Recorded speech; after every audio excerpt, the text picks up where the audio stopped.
जंबलपुर के एक गांव में जवान सिंह नाम का एक किसान रहता था। उसकी पत्नी का नाम सोना और बेटे का नाम राघव था। वो बहुत बड़ी जमीन को भाड़े पे लेकर खेती करता था। उनका बेटा शहर में इंजीनियरिंग की नौकरी करता था। जवान सिंह खेत में जाकर ट्रैक्टर के साथ खेती की जुताई करता था। एक दिन जब खेत की जुताई कर रहा था, गर्मी पड़ने के कारण अचानक से आग लग जाती है और ट्रैक्टर जल के राख हो गया। किसी तरह जवान सिंह ने अपने आप को बचा लिया और बाकी किसानों के साथ मिलकर खेत के मालिक शंकरा के पास गए। क्या हुआ जवान सिंह? मालिक, हर रोज की तरह ट्रैक्टर से खेत की जुताई कर रहा था। एकाएक इंजन से आग निकलकर पूरे ट्रैक्टर को जला के राख कर दिया। मालिक, हम लोग का नसीब अच्छा था कि हम बच गए। अब इस जले हुए ट्रैक्टर से खेत की जुताई कैसे कर पाओगे तुम, जो तुमने किराए पे लिया है? जाओ एक नया ट्रैक्टर लेके आओ, तब जाके खेत जोतना। अरे मालिक, हम लोग बहुत गरीब हैं, मैं नया ट्रैक्टर कहाँ से लाऊंगा? शंकरा ने उसकी एक ना सुनी और जवान सिंह वहाँ से दुखी होकर घर लौट आया। उसको देखकर उसकी पत्नी ने पूछा,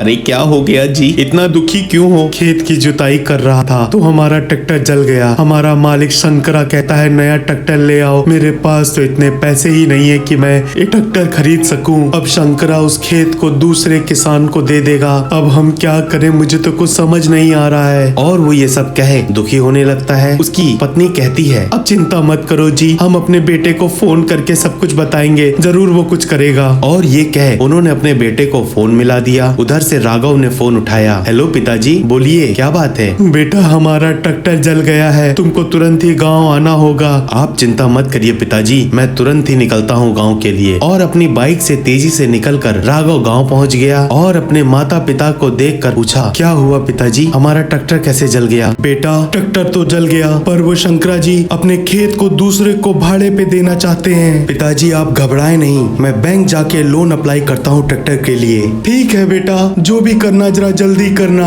राघव तुरंत ही बैंक गया और मैनेजर से मिला। देखिए, मैं आपको लोन तो दे सकता हूँ, लेकिन आपको कुछ ना कुछ गिरवी रखना पड़ेगा। हमारे पास कोई संपत्ति नहीं है जो हम आपको गिरवी के रूप में रख सके। तो फिर हम आपको ये ट्रैक्टर लोन पे नहीं दे सकते हैं, ये हमारे रूल्स के अगेंस्ट है। आप जा सकते हैं। तब राघव घर वापस आया और उसको क्या करना है उसको भी कुछ समझ नहीं आ रहा था, लेकिन वो कुछ भी करके अपने पिता को खुश करना चाहता था। राघव बैठे बैठे अपनी बाइक को देख रहा था और तभी उसके दिमाग में एक ख्याल आया कि वो अपने पुराने ट्रैक्टर के टायर का उपयोग करके अपनी बाइक में फिट कर सकता है। और ऐसा करने के बाद bike big foot giant bike में बदल जाती है। उनके पिता उस बिग फुट बाइक को देखकर बहुत खुश हो गए थे। पिताजी, हम इस बिग फुट बाइक से पूरे खेत की जुताई करेंगे, चलिए। और ये कहकर पिता को उस बाइक पे बैठा कर राघव खेत की ओर ले गया। उस बाइक के साथ राघव ने खेत की जुताई करना शुरू किया। बिग फुट बाइक बहुत तेजी से खेत की जुताई करने लगी। पिता खेत में बेटे को उस बिग फुट बाइक से खेत की जुताई करते देख बहुत खुश हो गए थे। खेत से बाहर आकर राघव, पिताजी पूरी खेत की जुताई कर दिया है, आप जाकर शंकरा जी को बुलाकर दिखा दीजिए। तब शंकरा और बाकी के किसान वहाँ आए। जवान सिंह, तुम्हारे बेटे ने तो कमाल करके दिखा दिया,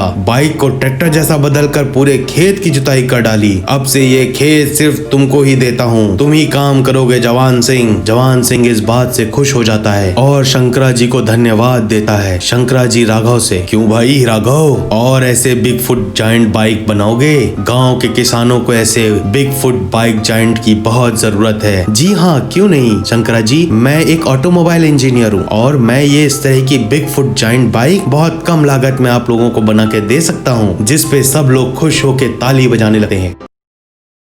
एक गांव में गिरजा नाम का एक ग्वाला रहता था। उसके पास एक भैंस थी। गिरजा अपनी भैंस को घर घर ले जाकर दूसरों के सामने ही दूध दोकर दूध देता था। उस गांव में जमींदार का बेटा नंद कुमार रहता था। उसे कारों का बहुत शौक था। उसके पास कई किस्म की कारें थीं। साथ ही साथ उसके पास एक रेसर कार भी थी, जिससे वो पूरे गाँव में तेजी से चलता था। अपने आसपास गुजर रही कारों का वो खूब मजाक उड़ाता था। एक दिन गिरजा अपने भैंस भैंस को लेकर नंद कुमार के घर गया। वहाँ नंद कुमार अपनी रेसर कार को पोंछ रहा था। अरे नंद, कैसा है? लगता है छुट्टियों में खूब मौज कर रहे हो। क्या तेरी ये हिम्मत? दूध बेचने वाले, तू मुझे तू कह के बुलाता है? सर कह के बुलाओ मुझे। अरे अरे, हम दोनों एक ही क्लासमेट है ना, इसीलिए ऐसा बुलाया। अरे गलती हो गई सर जी, आप बुरा ना मानिए। तुम्हें अपना क्लासमेट कहते हुए शर्म आती है मुझे। ये कॉलेज वाले फ्री सीट निकाल के हम अमीरों की बेइज्जती कर देते हैं। कहा मैं इस करोड़ रुपए वाली रेसर कार में जाता हूँ और तुम ठहरे गंवार लल्लू, और दोनों को एक ही क्लास में बैठना पड़ता है। सब मेरी बदकिस्मती है। ठीक है, दूध दोकर तुरंत यहाँ से दफा हो जा। गिरजा सोचता है बहुत ज्यादा घमंड हो गया है इसे, किसी तरीके से इसे सबक सिखाना होगा। और कुछ दिनों के बाद नंद कुमार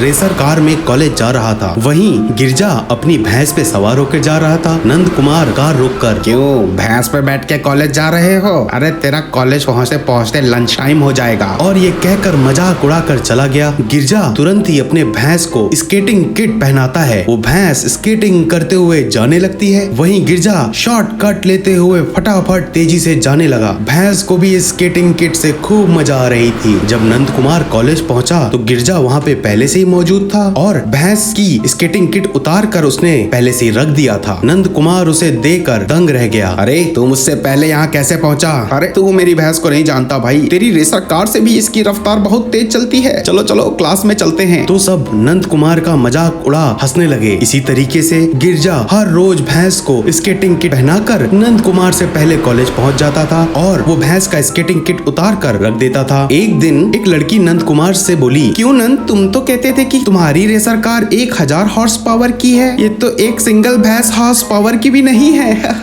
तुम कहते थे कि पूरे देश में तुमसे तेज कोई रेसर कार नहीं है। क्यों 1 करोड़ रुपए देकर खरीदे थे ना तुमने इस रेसर कार को? इससे तो अच्छा होता तुम एक भैंस खरीद लेते। और वो हंस के नंद कुमार का मजाक उड़ा के चली जाती है। नंद कुमार तुरंत ही गिरजा के पास गया। अरे मैं तेरे हाथ जोड़ता हूँ, ये भैंस मेरी रेसर कार से कैसे तेज जाती है? अरे बताओ, प्लीज बताओ कि आखिर मामला क्या है? अरे ये कोई साधारण भैंस नहीं है भाई, ये जादुई भैंस है। इसे मुझे एक साधु ने वरदान में दिया था। ये रॉकेट से भी तेज जा सकती है। आए? अच्छा, तो तुम मेरी रेसर कार ले लो, बदले में मुझे ये भैंस दे दो। चाहो तो तुम इसके लिए एक्स्ट्रा 50 लाख ले लो, लेकिन मना मत करना, मैं तुम्हारे पाँव पड़ता हूँ। अरे इतनी मिन्नतें कर रहे हो तो मैं तुम्हें दे देता हूँ, कल पैसे तैयार रखना। अगले दिन सबके सामने नंद कुमार रेस कार की चाबी और पैसा गिरजा को दे दिया। नंद कुमार खुश होकर भैंस पर बैठ गया। वहीं गिरजा रेसर कार में बैठ गया। नंद कुमार उस भैंस को हाँकते हुए और अरे बढ़ जा, लेकिन भैंस धीरे धीरे चल रही थी। वहीं गिरजा अपनी कार रोककर बोला, अरे इसको स्केटिंग किट तो पहना दो भाई, तब तो ये तेज जाएगी। और वो स्केटिंग किट नीचे फेंक कर वहाँ से चला गया। नंद कुमार को सारी बात समझ में आ गई कि उसने एक स्केटिंग किट के लिए 1.5 करोड़ रुपए खर्च कर दिए और वो बेहोश होकर भैंस पे ही लुढ़क गया।